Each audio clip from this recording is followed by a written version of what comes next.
Maher. He is the author of the new book, The Algebra of Wealth, Scott Galloway. And he's an award-winning journalist who hosts the Don Lemon Show podcast, Don Lemon. Okay. Scott, why is it more important to find your talent than your passion, as you suggest in your book? Oh, yes. What a great, interesting point. I read, find your talent over your passion. Anyone who tells you to follow your passion is already rich. This is true. That's true. It's good, right? It's true. And the guy telling you to follow your passion made his billions in iron ore smelting. Yeah. This is your job. Your job is to find your talent and then develop mastery. And in an industry that has a 90+% employment rate, you want to be a model, an athlete, an actor. Just keep in mind, if you don't get bright signals from a very early stage that you're in the 0.1%, which Don is, find an industry that's boring, that you can develop mastery. You know what you're going to become passionate about? Making a shit ton of money so you can take care of your kids and your parents.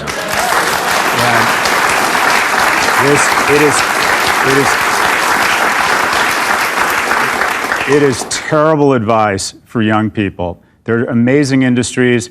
We're going to have 5 people leave vocational programming, and only 2 are going into it. The 2/3 of kids who don't have an opportunity to go to college have real opportunities as long as we stop shaming kids who don't go to an elite college and end up in a romance industry. Or in a tent. Find your talent. Yeah. Find out what you're good at. And if you become a ninja master at something, the accoutrements of that, being relevant, making money, having a larger selection set of mates than you deserve will make you passionate about whatever that thing is. Yes. But you can have both. Sometimes you find your passion, which is your talent. I feel like I've done that, and yours is making money. To say that I'm rich, look who's talking. I mean, come on. Okay, guilty. Yeah. But you're rich? You're in the 0.1%. You guys literally, let me ask you this, how many comedians do you know that are outstanding but don't make a very good living?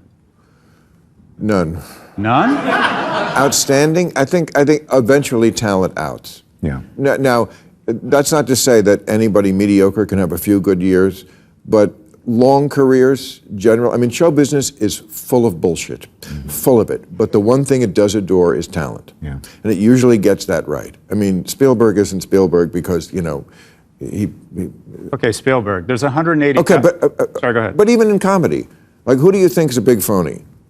Oh, I'm not going to call anyone a big phony. What I'm going to use is data. 180,000 of the most talented creatives in the world are in SAG-AFTRA. It's not easy to get into the union. And last year, 87% of them didn't get health insurance because they didn't make over $23,000. Right. The return on your invested capital, and when you're a young person, you're really only the capital is your time, is going to be inversely correlated to how sexy the industry is. The romance industries are just harder. I mean, I take your point. I mean, I remember doing an editorial. I think it's probably in my book. What this comedian said will shock you out May 21st. By the way, you set him up for a coke and you missed it. I said, you could have said, help me out. Bill. Yeah. When you said how many people are phonies, I mean, that's oh, yeah. But there was one in there that is very adjacent to a long time ago. I talked about the fact that whenever you see people, especially at award shows and so forth, and very often their speech that's always so inspirational is about kids, follow your dream. But the dream is always show business. That's right. Like, it's the only dream. Or sports. Or sports. Yeah. Like, follow your dream. But and to your point, like, don't follow it unless you really know that you're made for it, because competition is so intense, especially in these kind of fields, that if you veer from anything that you're not innately very suited for, you will fail. You have to be perfectly suited for it, and you're right. I think that's great advice for kids. Yeah, but the top 50% of tax accountants have a pretty good life. The top 50% of basketball players play JV in high school. Yeah. Right. There's just a different. It's like Florida real estate. When everybody wants it, it gets bid up to prices that are unsustainable, and when no one wants it, that's the opportunity to invest. Quite frankly, you want to invest in industries that aren't sexy because it's just you're just going to bang your head against a wall unless you are outstanding in the industries that the two of you are in. You need plumbers, I need a new roof right now, and it's going to cost me a half a year's salary. What happened to your roof? It's old. I mean, roofers make a lot of money is what I'm saying. If the lawn folks make a lot of money, plumbers make a lot of money. But, I mean, I could see somebody watching this and going, you guys don't want to get on a roof. Well, no, you don't want to, but I know, but it's easy for us. Domestic. Get on the roof. The bottom Come on. Somebody's got to do it, Bill. I know. Okay. All right, in my next life, I'll be a roofer. Don, what do you... No, I feel very fortunate that, you know... What do you think of the hubbub, Don, over NPR's alleged, liberal bias, the NPR flap? That was the big story last week. What do you think about that? As someone who's had his tussles with media. I think there's always room for improvement, and it's unfortunate I don't listen to NPR as much as I'm sure many people do. I don't get to listen to it, but yes, it does have a liberal bend. But I think a lot of media companies need to do some self-examination about what's happening inside the company. DEI is, look, there's some great things about DEI, but it's not all, roses. And I think we need to take a look at it, and we need to sort of do some rejiggering, because it's gone too far. It's become a religion. And if you don't abide by the religion, then you get kicked out of the church. Right. NPR should return the 1% of funding they get from the government so they can just be naked and unafraid about their bias, like the rest of media. They don't. When you take money from the public, you have a responsibility, as Harvard does, which is 98% Democrat versus 2% Republican, to have some semblance of a balanced scorecard. I don't think it's worth it for them to take any money from the government. They can just have the bias they want. But see, what you just said, which I think is absolutely true and completely reasonable, and I think normies, who I try to speak for, would not have a problem with that. That is the exact kind of thing. If you said that on NPR, they'd fire you. And you've been fired enough lately. Thank you for that. I'm going to get a lot of shit from liberals for saying what I said, but I do have a book coming out, and I write about that. I like DEI, but when it becomes a religion, it can be used as a cudgel. They take everything too far. Yeah. If I had to write one book about the liberals, do you take everything too far? I'm still on your side, but it started fine. 60 years ago, there were 12 blacks at Princeton, Yale, and Harvard combined. 51% of this year's freshman class at Harvard is non-white.